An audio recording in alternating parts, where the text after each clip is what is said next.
Menudos nombres, ¿verdad? Tío Garrampa, Hombre del Unto, Tío Saín, El Sayiner.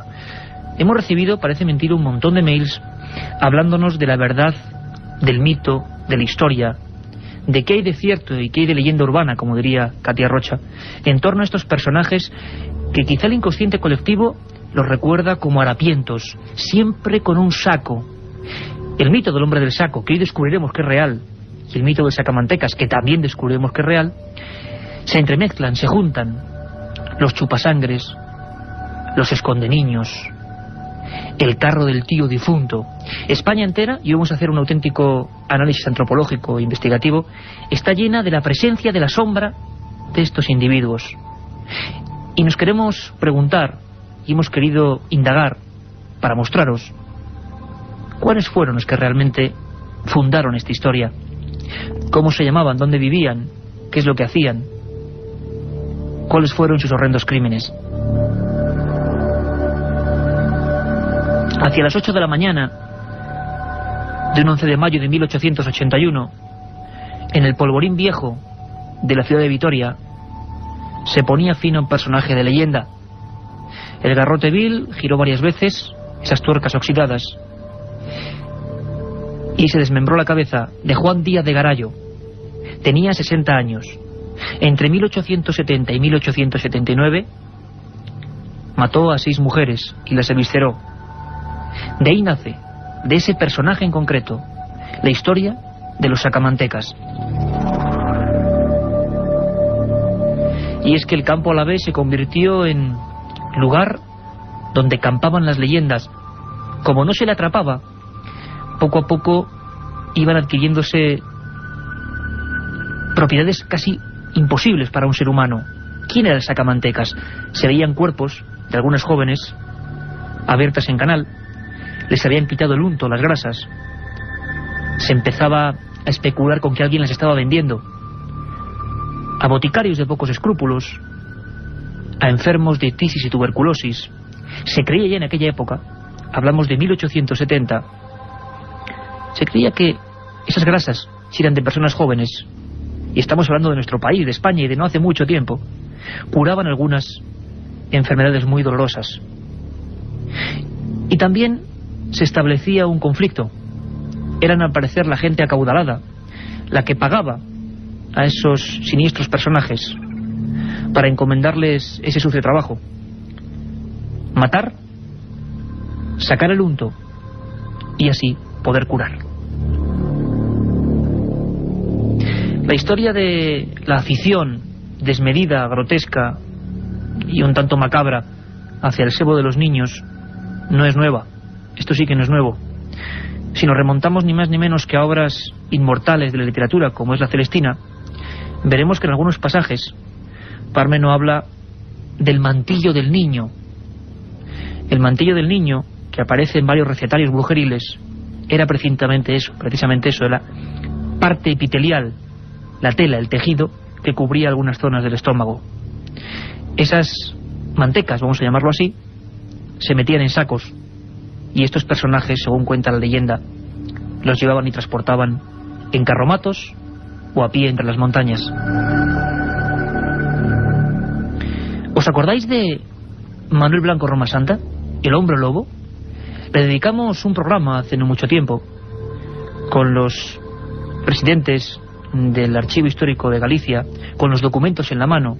Un hombre procesado como hombre lobo en 1858.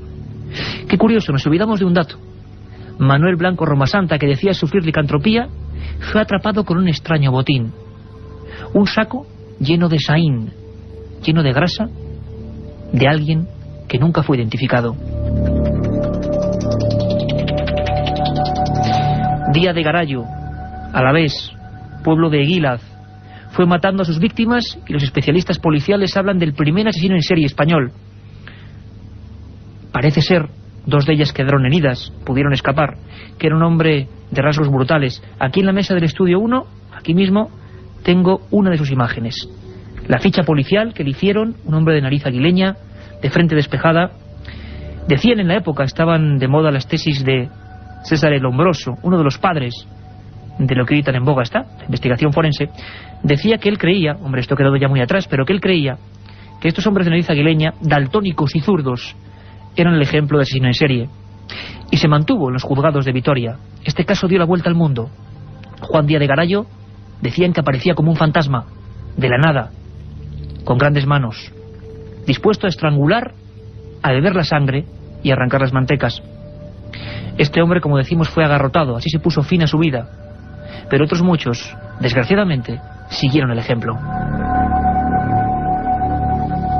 Hemos hablado con nuestro asesor policial particular, ni más ni menos, y es un lujo, el fundador de la Policía Científica Española, don Salvador Ortega Mayén.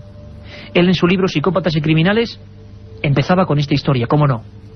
Díaz de Garayo, el sacamantecas, el hombre que dio lugar a un mito, el hombre que hizo que en todo el norte de España, durante décadas, a los niños se les asustase con aquella frase de que viene el sacamantecas. Con el tiempo nos dimos cuenta de que ya la bruma de la realidad de los datos había desaparecido. Todos pensaban que era un cuento infantil, ni mucho menos. Salvador Ortega Mayén nos habla de Díaz de Garayo. Es una figura con mucho carisma, en un momento social muy importante, donde la España oculta naturalmente estaba a flor de piel. O sea que es un hombre que se caracterizó naturalmente cuando se detuvo por sus muertes hacia mujeres, que llegó a aventrar, que las mató de una forma muy distinta como se mataban en aquella época, y creó alrededor de él pues una aureola de misterio, una aureola de algo satánico, algo diabólico, y naturalmente pues este hombre tuvo la suficiente fuerza para que se creara un mito alrededor de esa figura. Luego después, además, era una época donde comúnmente ya no era la primera vez que se habían descubierto asesinos que se dedicaban a matar niños y a matar mujeres para extraerles vísceras y para quitarles sus partes grasas, y con ellos hacían pues una especie de potingues para curar enfermedades, contra la vejez, contra los dolores, en fin, era la medicina del momento, la medicina oculta, pero naturalmente a base de crímenes con humanos, y el sacamantecas fue una figura muy importante en aquella época. Salvador lo dice muy bien, la medicina oculta de esa España oculta, negra, ancestral, que en el fondo es la nuestra, y que, como decía antes, no está tan lejos. Antes, a los sacamantecas, su final se acababa con ellos con el cadalso, con el garrote vil, con aquel capuchón negro y aquella especie de collarín de hierro. Hoy quizá la información sea la única forma de terminar con los modernos sacamantecas, luego hablaremos de ellos. Díaz de Garayo, el diablo humano. Él decía en el juicio que una noche, cuando estaba durmiendo, alguien le vino a ver, una visita distinta, una sombra negra. Díaz de Garayo dijo que a su propia alcoba, a un camastro dentro de una chabola mísera, vino ni más ni menos que el diablo. Y a partir de ese día, ese labrador, sin oficio fijo, titiritero de la nada, caminante ausente por aquellos caminos de Álava, se convirtió en una bestia humana, que solo pretendía atacar, no ser descubierto, y traficar por unas monedas con esa manteca. Al final, Ramón Apraiz, un prestigioso médico alavés, junto con 11 colegas, declaran que no había enajenación mental en él, que era perfectamente consciente de lo que hacía. El juicio, las portadas del Pensamiento alavés, el periódico de la región, alcanzaron fama mundial en aquella época. Al final, garrote vil. Sin embargo, como decimos, su sombra se iba a extender. Hubo varios antropólogos europeos de Bélgica y Suiza que llegaron hasta Vitoria para observar el cráneo de aquel hombre. Un cráneo desproporcionado, brutal, así como otros miembros, incluso los sexuales de este personaje. Un hombre desproporcionado, grotesco. Muchos pensaban, y lo publicaron, que ya había una especie de eslabón perdido.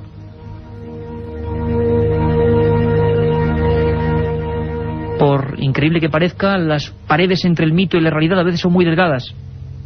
Un buen amigo, un buen colega, Jesús Callejo, autor de muchos libros, La España extraña, El bestiario mágico, y uno muy especial para este tema, Los dueños de los sueños, ha querido participar en Milenio 3 y hablarnos de esas diferencias, dónde acaba lo real y empieza el mito. Él, que es un auténtico experto en la antropología de los asustaniños. Le escuchamos. Cumplían varios papeles. Primero hay un papel histórico evidente, son figuras reales. Lo que pasa es que también hay un papel antropológico y un papel de conveniencia. Quiere decir que en aquellos lugares donde no había una presencia real de uno de estos sacamantecas, de estos hombres del unto, que en el fondo eran asesinos, verdaderos asesinos en serie, los psico-killers de ahora eran los sacamantecas de entonces, se buscaban esos ogros o sacamantecas de conveniencia para asustar a los niños, de ahí que formen parte indisoluble, ¿no?, dentro de ese acervo cultural antropológico español de los asustaniños, pero sin olvidar que los sacamantecas sí tienen un sustrato histórico, un sustrato pavoroso, con procesos inquisitoriales y procesos judiciales realmente tremendos, donde lo que había de trasfondo era auténticos asesinatos, infanticidios de niños para extraerle las grasas, las mantecas. En 1920 cada vez avanzamos más en el siglo, nos parece increíble. Y en Milenio 3, por cierto, siempre esa dirección, milenio3@cadenaser.com, para cualquier petición, como muchas que eran de este tema, y como veis estamos respondiendo, estamos abiertos a cualquier sugerencia vuestra. En Milenio 3, como decía, aprendemos a que a veces la ficción se convierte en pura realidad. En 1920, en las obras del ferrocarril entre Pamplona y Tafalla, se extiende el rumor de que las modernas maquinarias necesitaban una grasa más densa. Y como si fuera, decíamos antes, una leyenda urbana, entre esos pueblos navarros empieza a pensarse que esa grasa era de niños. Incluso los periódicos de la época hablan de los niños desaparecidos en la cercana alquería de Barasoain. Hubo disturbios públicos, hubo miedo y ataques y apaleamientos de mendigos considerados sacamantecas. La sombra de este hombre ajusticiado en Vitoria era demasiado larga, como decimos. Julio Caro Baroja, ni más ni menos, se interesó por estos hechos. Y hemos descubierto que venían de mucho más atrás. La revolución industrial trajo nuevos mitos. El sacamantecas ya no era un pobre diablo en un carro que vendía esa grasa, sino que las locomotoras, los maquinarios, los trenes que tanto impresionaban a la gente del campo, fueron tildados también un poco de diabólicos. Y se empezó a hablar de niños secuestrados en arrabales, sobre todo en Cataluña, que eran utilizados para engrasar esas piezas. Por supuesto un mito, pero que escondía o intentaba justificar los reales crímenes ocurridos con niños en algunos lugares de Cataluña. Para eso hablamos con el mayor experto en la Cataluña mágica, Sebastián Darbó, que hizo un estudio fabuloso sobre el tema y nos habló de dónde surge este mito. 1848, primer tren en España, Barcelona-Mataró, pura historia. Y en ese lugar, y con esas gentes, la sombra, como decimos, del sacamantecas. No solamente era rumor, sino que fue cierto. Esto motivó la rebelión de las madres de la Barceloneta, que es un barrio marítimo, que se rebelaron las madres contra el tren y atacaron a la locomotora con palos y piedras, cuando la locomotora era de hierro, ¿no? Entonces, el motivo de la rebelión es que los hijos desaparecieron. Desaparecieron porque los sacamantecas les quitaban el sigí, o sea, la grasa, en catalán en sigí, de aquí viene lo de sigineros, les quitaban la grasa para los cojinetes. Vamos a ver, las revoluciones de una rueda de carro, que era 20 por hora, evidentemente no necesitaba tener una grasa tan densa como la del ferrocarril, que iba a 60, ¿no? Entonces, no había entonces grasa sintética como ahora hay. Y entre las vampiras de la época, una de ellas, Enriqueta Martí, que tú has hablado de ella algunas veces, pues se cargaban a los niños y les sacaban la grasa para esos aparatos industriales, que no solamente fue el tren fue el primero, pero luego fue también la industria textil. Y yo llegué a entrevistar para Televisión Española a una víctima, una señora ya muy mayor, de las que las atacaron, y las metieron en el saco y les iban a sacar la manteca. La otra realidad. Milenio 3. En la cadena SER. Si quieres viajar a lo desconocido, no dejes de leer El Archivo del Misterio de Iker Jiménez, los libros del tercer milenio. Colección El Archivo del Misterio de Iker Jiménez, publicado por Editorial Edad. Próximos títulos ya a la venta: La Sábana Santa de Carmen Porter, Casas Encantadas de Francisco Contreras, El Secreto de la Gran Pirámide de Manuel Delgado y Vampiros de Miguel Gómez Aracil. Un viaje en busca del misterio. Milenio 3. En la SER. un tema terrorífico hoy, pura antropología, pura criminología, y cuando nuestro compañero y colega Javi Rodríguez nos pone esta música, quiere decir que está ya aquí Carmen Porter para contarnos que hay muchas cosas de madrugada de 3 a 4, ¿verdad, Carmen? Buenas noches, Iker. Pues sí, hay muchísimas cosas. Esta madrugada viajaremos de la mano de Manuel Delgado, que hace unas horas acaba de llegar de un país lleno de misterios y leyendas. Visitaremos los castillos de Glamis y de Edimburgo. Nuestro compañero nos contará qué hay de cierto sobre las historias de fantasmas que pasan de generación en generación, e incluso nos hablará de unas extrañas fotografías que ha conseguido. Además, sí que nuestras secciones habituales, las ya famosas leyendas urbanas de Katia Rocha, que hoy nos habla de un niño crucificado, nada más y nada menos. La historia perdida de Nacho Ares, las conspiraciones de Santiago Camacho, el informativo, y como ves, sí que era una madrugada muy completita. Muy completa, Carmen, de 3 a 4 el domingo, la segunda cita que os propone la cadena SER. ¿Quién si no?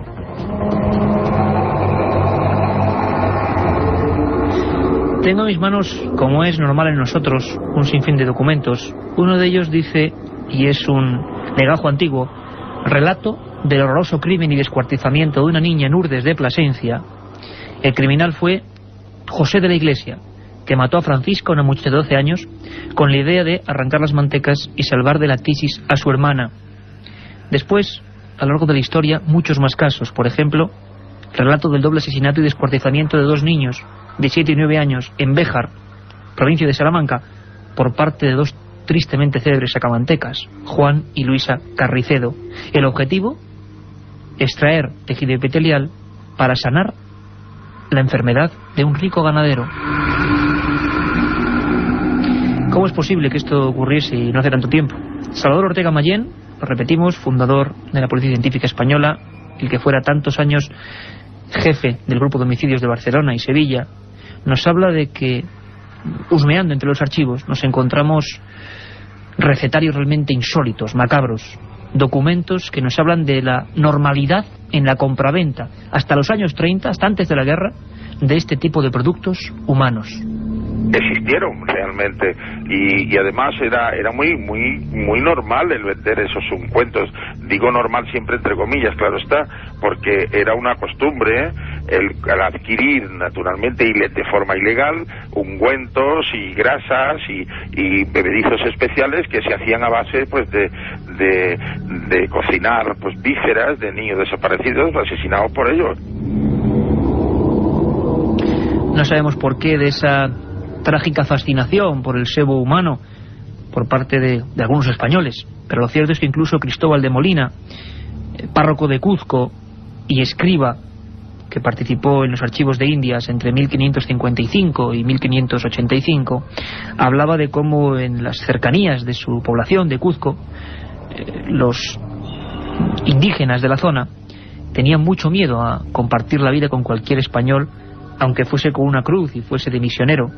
El temor, y lo escribe Molina en 1574, es que, de alguna forma, se había rumoreado de que los españoles iban siempre a por un objetivo, la grasa humana. Algo truculento, duro, nos lo habéis pedido y lo hacemos con todos los documentos. Sebastián Darbó, auténtico investigador de la Cataluña profunda, quizá el lugar de España donde más sucesos de este tipo ha habido. Un día, os lo prometo, no nos va a dar tiempo, es imposible, hablaremos de Enriqueta Martí, muerta en la prisión de Barcelona, en la cárcel de mujeres de la calle Amalia, después de matar a 9 niños, chuparles la sangre y vender parte de ese cargamento.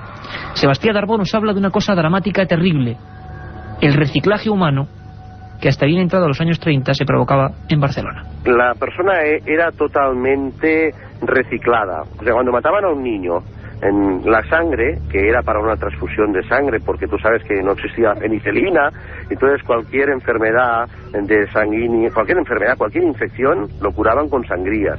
Entonces eso por una parte le sacaban la sangre, por otra le sacaban la manteca para los aparatos, para la revolución industrial, para las máquinas. Por otra les quitaban el pelo, para hacer incluso pelucas, porque en el siglo XIX se utilizaban pelucas, incluso para abrigos. Además, los huesos eran machacados y con el tuétano de los huesos hacían el pegamento, que todavía hoy las casas de pegamento utilizan el tuétano de los huesos de los animales, que es muy pegajoso. Y incluso les quitaban las muelas, la dentadura, que también lo utilizaban los dentistas. En fin, el reciclaje humano era bestial, Iker, era total. El reciclaje humano era total, nos decía Sebastián Darboux. Y la verdad es que sí, si acudimos a juicios, a documentos, a legajos, nos damos cuenta de que efectivamente. A veces incluso hablábamos de ese condimento social. Con esta mujer, a la que hoy dedicaremos un programa entero, una figura criminal de primer orden. Yo personalmente pude investigar en su vida y fue fascinante. Enriqueta Martí Ripollés, la vampira de Barcelona. Hubo revueltas en las calles, hubo, lo informaba La Vanguardia, en la época, 1912, avalanchas hacia la gente que estaba dentro de la cárcel. Querían ajusticiar como fuese a esa mujer, porque las desapariciones y los ladrones de niños eran algo corriente. Eran una auténtica banda que mató a un montón de infantes. En su habitación se encontraron tubos de sangre coagulada y recetarios increíbles, ancestrales. La brujería en su sentido más profundo, intentando sobrevivir en pleno siglo XX. En procesos como ese, el de Enriqueta Martí o el de tantos otros sacamantecas españoles, aparecieron personajes ilustres, gente de posibles, listas de personas importantes en la sociedad que eran los primeros en adquirir aquellos tétricos productos. Uno de ellos, lo dice Sebastián Darboux, era Joan Amades, un importante folclorista catalán. Un nombre muy famoso era Joan Amades, el famoso folclorista catalán, que estuvo también procesado porque compraba esos huesos o esa pegatina o esos tuétanos, porque él lo utilizaba, según decían en la acusación, en el juicio, porque estuvo en el juicio, lo utilizaba para encuadernar sus libros, porque entonces la encuadernación se efectuaba manualmente, artesanalmente, y esa gente existió, y esta forma parte de nuestra memoria negra. La memoria negra, que todos tenemos ahí, y que parece que informar sobre ella es la única forma a veces de defendernos de sus influjos. Decían algunos sabios que conocer a los demonios es la mejor forma de vencerlos. Pero no solo en Cataluña existen estos personajes sobre los que ya hemos empezado una investigación periodística en vivo. No, la capital, Madrid, desde donde estamos, desde donde hablamos, y además muy cerquita de aquí, en el antiguo Matadero de Madrid, también ocurrían cosas de este tipo. Ese nexo que nos une con la sangre como elemento vivificador. Hubo un reportaje sensacional de una revista no menos sensacional, Estampa, compuesta por decenas de reporteros que recorrían el mundo, y uno de ellos dio en la diana de un tema tabú, un tema oculto: los bebedores de sangre. Imaginemos la escena, por favor. Mujeres blancas, enlutadas, que con pucheros y con tinajas acudían a un ritual que se mantenía siempre en secreto, que hasta 1935 se practicó. Bebedores de sangre. Decían ellos que por prescripción médica, aunque lo dudamos. Escuchamos al que mejor investigó esa historia, el investigador zaragozano Ángel Briongos. Esperaban el turno, elegían al toro, y cuando se les clavaba, se les hundía el cuchillo en el pecho, eran toros especialmente, digamos, seleccionados para el tema de beber sangre, porque había otra parte, otra zona en la que se mataban y no pasaban por el tamiz de tener que coger la sangre para beber, ¿no? Entonces ellos se acercaban rápidamente, llenos de enormes latas, de pucheros, de cafeteras, de cualquier instrumento que pudieran coger la sangre. Y había gente que en ese momento se la bebía. Imagínate el líquido espeso, rojo, humeante en aquel momento, que parece que tiene que rasgar entrando en el organismo, ¿no? Y cálido, con la sensación de asco. Pues bueno, algunos apuraban el vaso al máximo, a tenor de que no podían tragar más, pero lo tenían que apurar. Y otros lo llevaban rápidamente, corriendo incluso a unas personas que en este caso pues no se atrevían a dar la cara, no se atrevían a salir a la calle a beber eso, ¿no? Tras el reportaje de la revista Estampa, tras el artículo firmado por dos de sus reporteros, los médicos de Madrid pusieron veto a aquella práctica que en el fondo era un coletazo de esa España ancestral que cree en lo sobrenatural, en el poder vampírico casi de la sangre. Dicen que hoy ya no hay sacamantecas.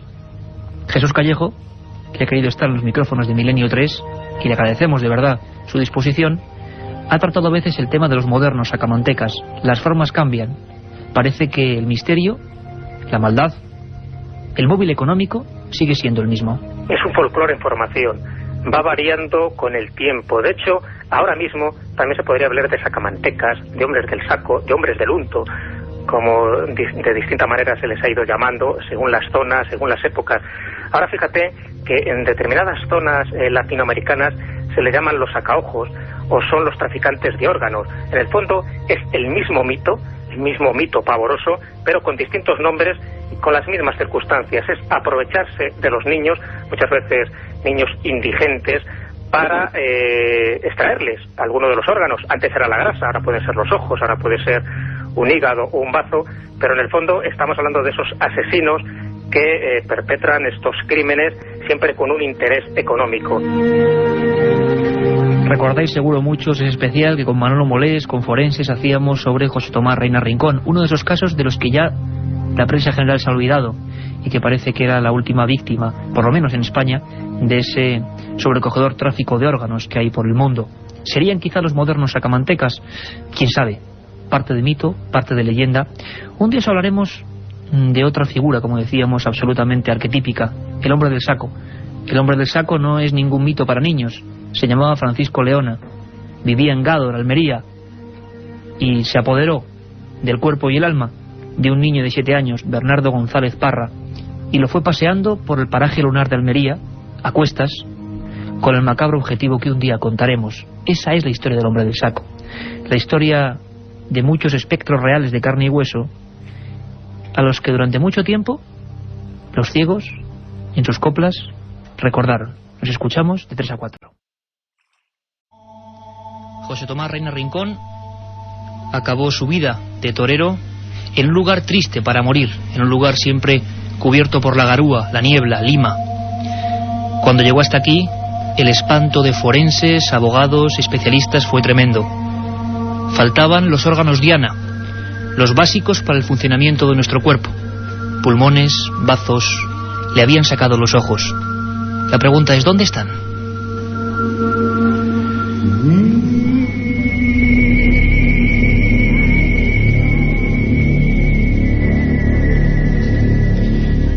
Diez y 34 minutos, Milenio 3, os habla Iker Jiménez, al frente de un magnífico equipo compuesto por Carlos Barroso, Katia Rocha, Carmen Porter y hoy Javier Rodríguez a los firmes mandos técnicos. Terrible, ¿verdad? Estos temas a mí sí que me dan miedo, personalmente. Mucho más quizá que otros en los que las personas ven cosas, interpretan cosas. Esto es profundamente real. ¿Sabéis que en nuestro segundo especial de cada madrugada, siempre de 3 a 4, hemos inaugurado una sección con leyendas urbanas, de gran éxito, por cierto? Esto podría ser parte de la leyenda urbana. Mucha gente ha escuchado la historia, estoy seguro que ustedes también, de esa persona que, vamos a decir, conoce a una chica, suele ser una chica el personaje de la leyenda, siempre ocurre a un amigo de un amigo, se acuesta y se despierta, y al despertar se ve una cicatriz y que le falta un riñón. No sabemos nunca si esto ocurrió de verdad o no, pero se cuenta en todo el mundo. Lo que también parece cierto es que las últimas noticias, hoy mismo tengo entre las manos un reportaje del semanal del diario ABC, hablan de tráficos de órganos en China. Lo que es cierto es que parece que hay una intensa mafia de auténticos ladrones de vida, como decíamos, que incluso han llegado a matar a personas, a gran cantidad incluso de niños, como es el caso de Afganistán, entre los años 92 y 98. Personas como en el caso de Peshawar, en esos años que he descrito, que se acercaban con cimitarras, imagen típica de la muerte, con velos negros, y que por lo menos hay 300 casos denunciados de niños evidentemente sacrificados, en algunos casos con, vamos a decirlo así, el permiso de las madres a cambio de 10.000 rupias, unos $200, para ser extirpado el hígado, el bazo, otros elementos. En Chile, el diario de las noticias de Chile, hace bien poco, hace una semana escasamente, cuando preparamos este programa, nos hemos dado cuenta que está muy alertado. Y está muy alertado porque una red de supuestos holandeses, o que se hacen pasar por holandeses, de pelo albino, aspecto nórdico, en la región séptima de Chile, en pleno desierto, han interrogado a varias personas ofreciendo $46.000, 8 millones de pesetas más o menos, a cambio de un riñón. Se acercaban a las personas más pobres de algunas aldeas y intentaban convencerles, curioso trato, curioso negocio, para ir a algunas clínicas clandestinas y extraer algunos órganos que según ellos no eran vitales. El portal chino de internet NetEasy ha sido acusado de traficar con córneas, pulmones, riñones e hígados. Venta ilegal en la que en la mayoría de las ocasiones son personas con muy pocos recursos los que ponen a disposición su propia vida. Así está el patio cuando la semana pasada, ya intentando barruntar este programa, yo me acercaba, y tengo que decirlo, a la grabación de unos cortes de un programa de decir periodismo taurino en este país, y decir prestigios y niveles, decir Manolo Molés. Y yo, que soy oyente hace muchos años de Manolo Molés, me acercaba por los estudios y lo veía sinceramente con la cara angustiada. Me acerqué a escuchar y escuché una historia horrible, una historia que, como tantas otras, habíamos ya olvidado, y que gracias a él, en este caso Milenio 3, recupera. Era la historia de este torero, de este último caso, con un español como protagonista, del tráfico supuestamente de órganos. Manolo Molés, aquí en el estudio en la cadena SER. Bienvenido, muchas gracias. Buenas noches, Iker. La pregunta sería, bueno, tan impresionado como yo, mucho más, ¿no? Cuando hablas con ese abogado Marcos García Montes y te cuenta una cosa espectacular. Sí, porque es espeluznante la historia, ¿no? Desde un principio. Y además siempre está, aparte de la barbaridad, del asesinato y de lo que hicieron sufrir al chaval, ¿no? Está el tema del dinero por medio, ¿no? Todo arranca, pues, un chaval que, como tantos otros, se queda descolgado del circuito de matadores de toros, intenta buscarse la vida como puede en ese tipo de corridas extrañísimas que dan en pequeños pueblos donde apenas hay dinero y donde matan ganado autóctono. Y bueno, lo cierto es que el chaval había conseguido cobrar $1.000 y otros $1.000 de un compañero, y todo parece que arranca en el momento en que va a una casa de cambio a cambiar algunos dólares por moneda peruana, y hay una conexión entre la persona que le cambia el dinero y este grupo de serenos, que al final es una especie de mafia, en la que parece que a partir de ahí toda esta tragedia llega buscando fundamentalmente, bueno, pues el dinero a través de lo que llevaba, o el tráfico de órganos, ¿no? Además de una serie de barbaridades, ¿no? Que en vida supusieron una muerte terrible, ¿no? Le partieron la nariz, le partieron la mandíbula, como tú decías, aparece pelo de mujer en su propio pelo, le cambian los dientes que no son suyos, le matan con unas piedras colocadas en la tráquea, y bueno, y a partir de ahí parece que además durante un día y pico, 2 días, están haciéndole barbaridades, incluso una violación con una porra antes de que muera, ¿no? Y a partir de ahí, pues todo lo demás, cuando lo lanzan al mar, el mar lo devuelve y después aparece vacío. Aparece vacío, como dice Manolo Molés, director del programa Los Toros, y nos ha ocurrido una cosa estremecedora, y es que, sinceramente, obsesionados por este asunto, nos hemos puesto a buscar en todo tipo de archivos y hemos encontrado un documento que no tienen ni los abogados ni los forenses, y que por supuesto hemos remitido rápidamente, y es que el cuerpo evidentemente aparece vacío. Y la Gerencia de Relaciones Públicas, en nota de prensa número 179/2002 de los médicos legales de la morgue de Lima, donde se hace la primera autopsia a este hombre, dicen, y esto no se ha difundido en España, dicen que enviaron el cadáver con todos los órganos. Lo cierto es, como dice Manolo, llegó vacío. Y hemos hablado con el forense que practica la autopsia de ese cuerpo, ni más ni menos que don José Antonio García Andrade, psiquiatra forense, conocido como uno de los más prestigiosos de Europa y profesor de esa disciplina en la Universidad Complutense. Es increíble ver este documento que tengo entre las manos. En Perú dicen que el cuerpo de ese torero fue normal, y escuchemos ahora, por favor, a don José Antonio García Andrade. Pero estaba totalmente víscero, eso sin duda ninguna, y lo diga quién evisceró el cadáver, si no fueron los forenses del Instituto Anatómico Forense, alguien tuvo que ser, pero cuando el cadáver llega a España totalmente víscero, le falta el cerebro, que al abrir la cabeza no tiene cerebro, no tiene masa cerebral ninguna, y el resto de las vísceras, no tiene corazón, no tiene pulmones, no tiene hígado, no tiene bazo, en fin, no tiene intestinos, es totalmente una evisceración total. No es habitual. Nosotros, cuando tenemos que tomar, a veces evisceramos al cadáver para ir estudiando víscera por víscera, pero restituimos las vísceras a su lugar idóneo, que es las cavidades anatómicas del cuerpo. O sea que no tenemos por qué quedar fuera del cuerpo. Lo que está claro es que aquí llega sin ninguna víscera, y al decir ninguna pongo especial énfasis, es decir, no tenía ninguna víscera. Ahí está el misterio. Marcos García Montes, con el que luego vamos a charlar un rato, me decía que estaba helado, que no sabía de la existencia. Ayer yo mismo, hace 3 días hablaba con otro de los forenses, el doctor Rollo Villanova.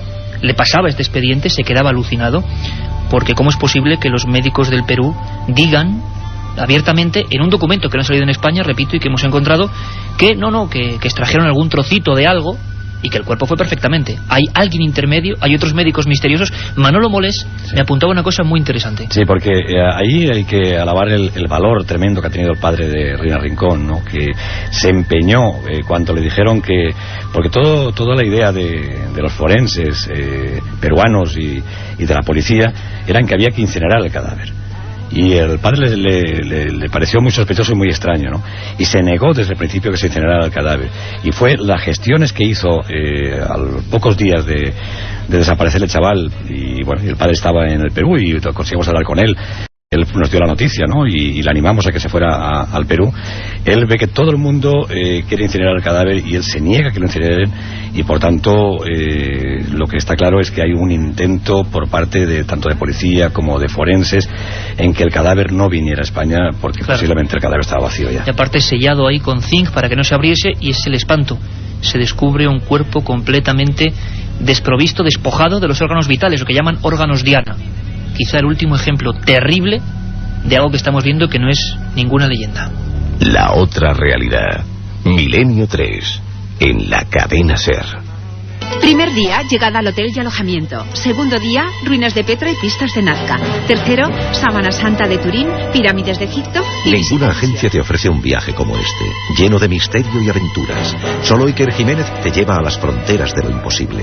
Un viaje de 150.000 kilómetros que recorre el lado más enigmático y sorprendente de la historia. Fronteras de lo imposible, de Iker Jiménez, publicado por Editorial EDAF. La otra realidad. Fenómenos extraños. Misterios sin resolver. Milenio 3. En la SER. Y ya sabéis, hacemos un pequeño alto en el camino, que cada madrugada de 3 a 4, precisamente después del programa Los Toros de Manolo Molés, tenéis que seguir enganchados a la SER, porque hay una segunda edición con libros, leyendas, noticias, viajes, la historia perdida en nuestro magazine. Pero hay un caso muy especial que desde luego se ha visto eclipsado por esta historia del torero y de los tráficos de órganos, que vamos a tratar muy concretamente, porque ha salido en todos los medios. Algo ha pasado en Ceuta, ¿verdad, Carmen Porter? Pues sí, que comenzaremos yéndonos hasta esa ciudad, hasta Ceuta. Desde allí Antonio Martín, compañero de la cadena SER, y el primero en sacar a la luz la noticia, nos contará qué está ocurriendo en el tanatorio de la ciudad, donde aparentemente se están produciendo fenómenos extraños.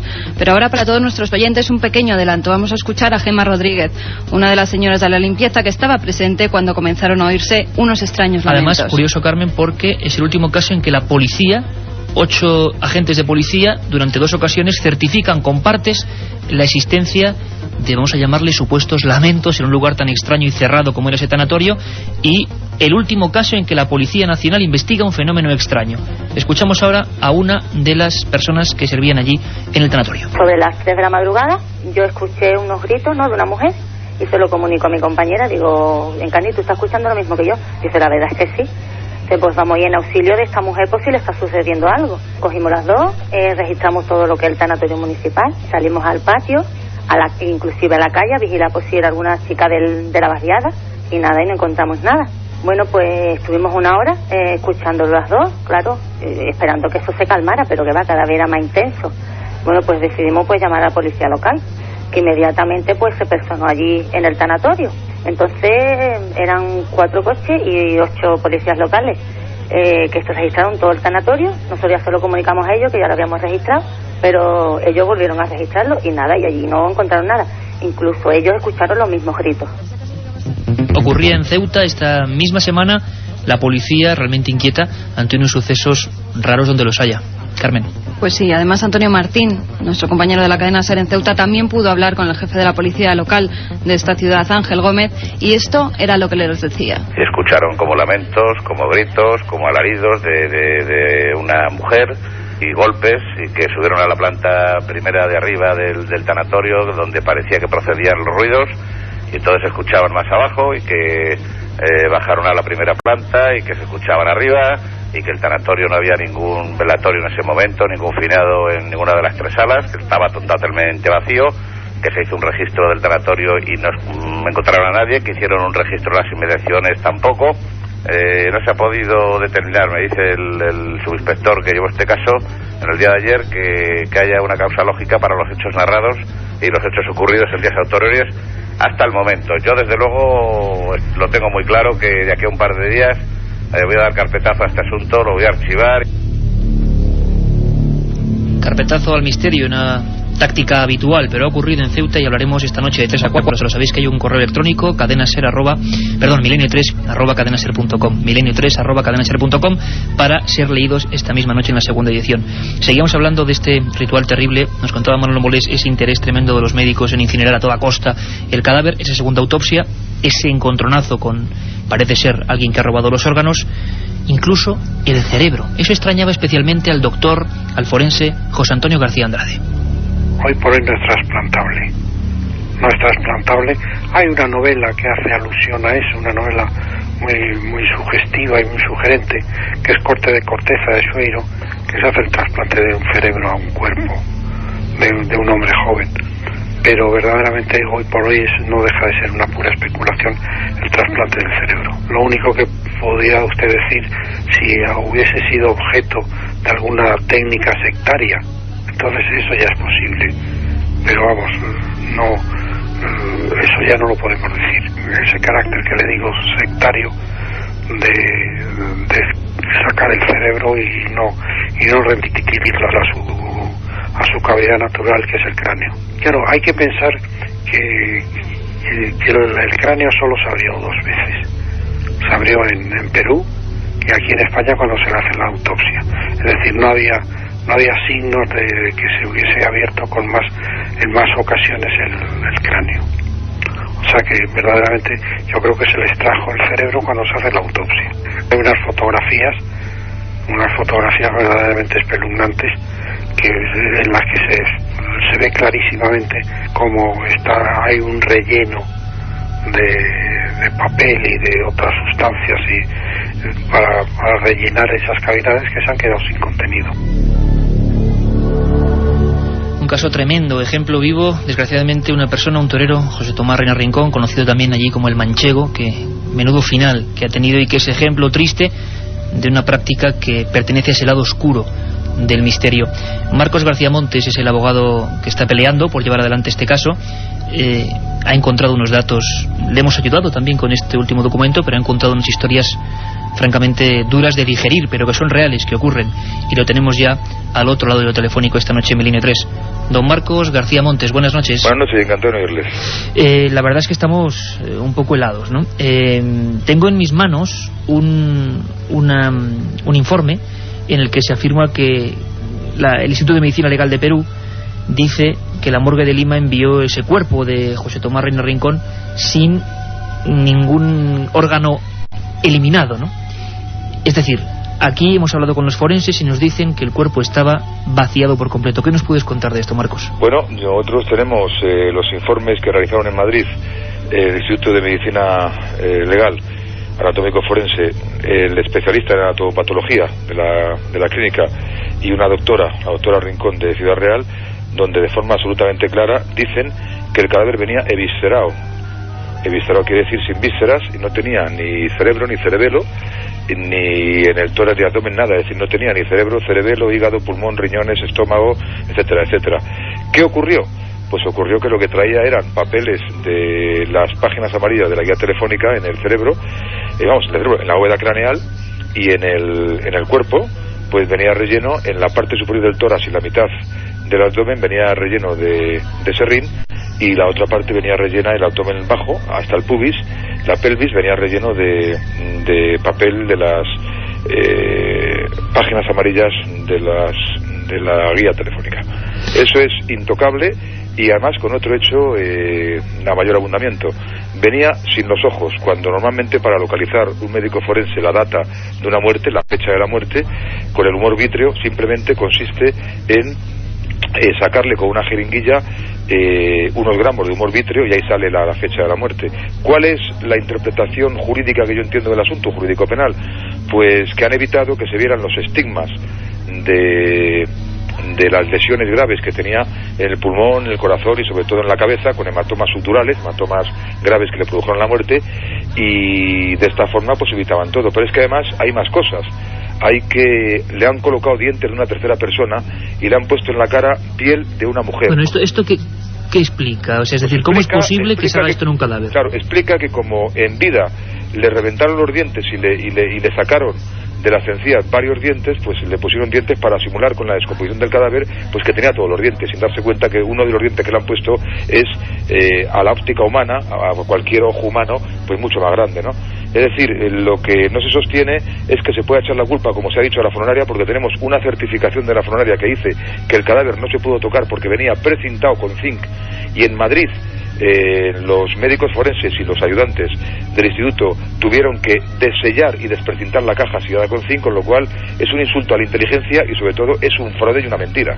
Marcos García Montes, el doctor Andrade nos decía incluso que ante lo extrañísimo, lo misterioso de las características de los órganos que faltaban incluso al cadáver, se podía especular incluso con algún tipo de ritual. Por ejemplo, hablaba de eso de la piedra introducida evidentemente a la fuerza dentro de la cavidad bucal, y que él nos contaba que, dándole un poco vueltas, quizá incluso la extracción del cerebro, de algunos órganos muy concretos, podría entrar dentro incluso de la dinámica de algunos grupos sectarios, bueno, completamente alucinados, o rituales, vaya usted a saber de qué manera. Nosotros eso, y yo quiero mucho a Tomás Andrade, entre otras cosas porque le hemos contratado para que haga los informes, eso hay que decirlo con muchas cautelas, porque lo que está claro, y hay que partir de todo ello, es de un cadáver con unas lesiones gravísimas, de tortura gravísimas, que yo creo que no ha estado solamente 1 o 2 horas, sino que estuvo más de un día, lo arrojaron al mar, y que este cadáver pues tiene en la garganta estas piedras, yo creo que para intentar asfixiarle, o le asfixiaron, porque normalmente los rituales de meter en la garganta a un muerto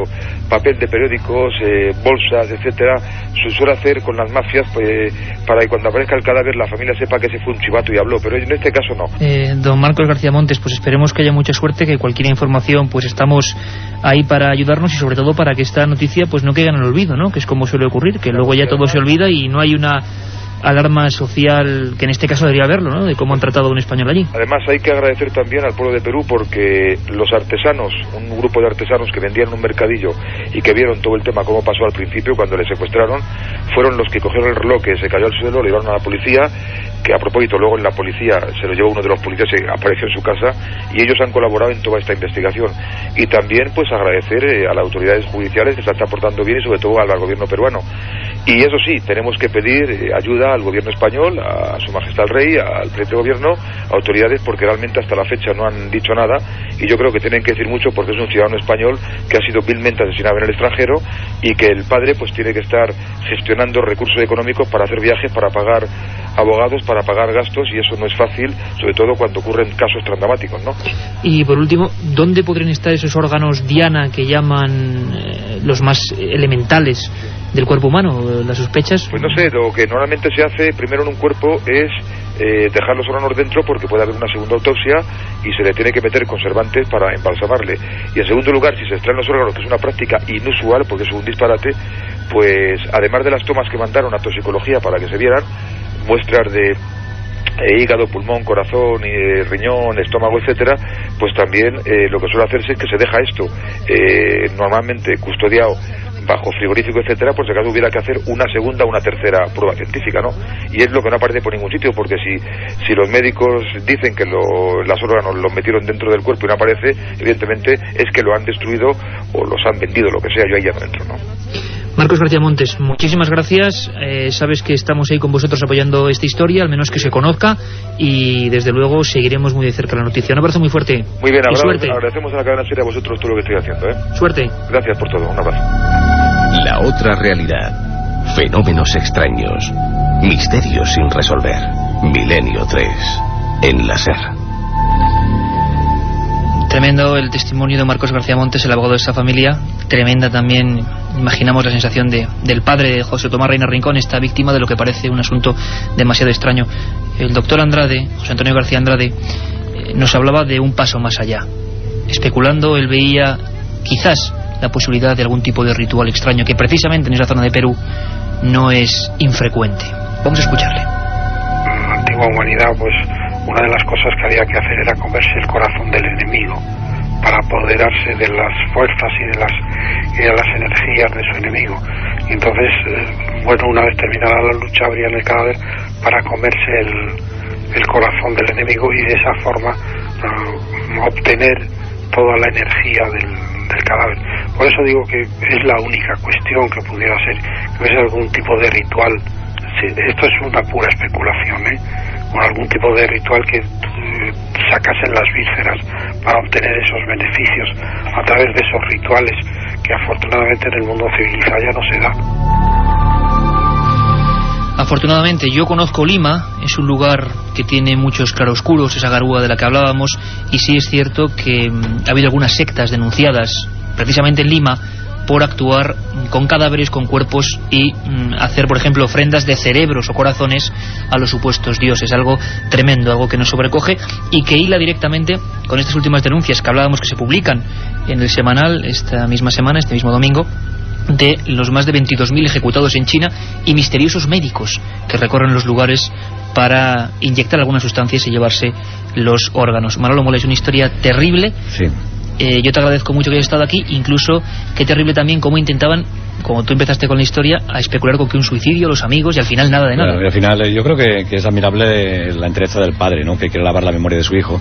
En el principio decían que si había sido un altercado, que si traficaba con drogas, que si el propio chaval, el crimen había sido entre toreros. Mire una historia, ¿no? Que iban a tapar lo que aparecería después y que puede ser un ritual o puede ser un simple negocio. En definitiva, lo que ha sido es un crimen brutal, asqueroso y sobre todo para un final terrible para un chaval que se fue a la aventura con el sueño de pensar que iba a encontrar la gloria y encontró la muerte, y además una muerte que cuesta mucho trabajo de desenredar para conocer la auténtica verdad. Y en eso sí que hay que admirar a su padre, que no quiere que el final sea este para su hijo. Manolo, muchas gracias, y aquí estamos para contarlo en la cadena SER. Gracias, Iker. Una historia tremenda, misterio puro y duro, real, la otra cara. Esas efigies tremendas de Afganistán, de Peshawar, intentando atrapar a niños para vaciarlos.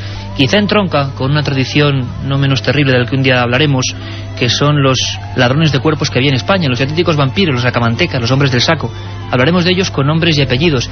Han sido la cara más negra y más oculta de una historia que desgraciadamente sigue presente. Parece que la sangre, los órganos, la vida sigue siendo muy importante para gente con pocos escrúpulos. Nosotros, mientras podamos como periodistas, seguiremos denunciándolo. Nos vemos a las 3 de la madrugada con todo ese tipo de materiales que hemos hablado en Milenio 3. Buenas noches. La otra realidad. Milenio 3.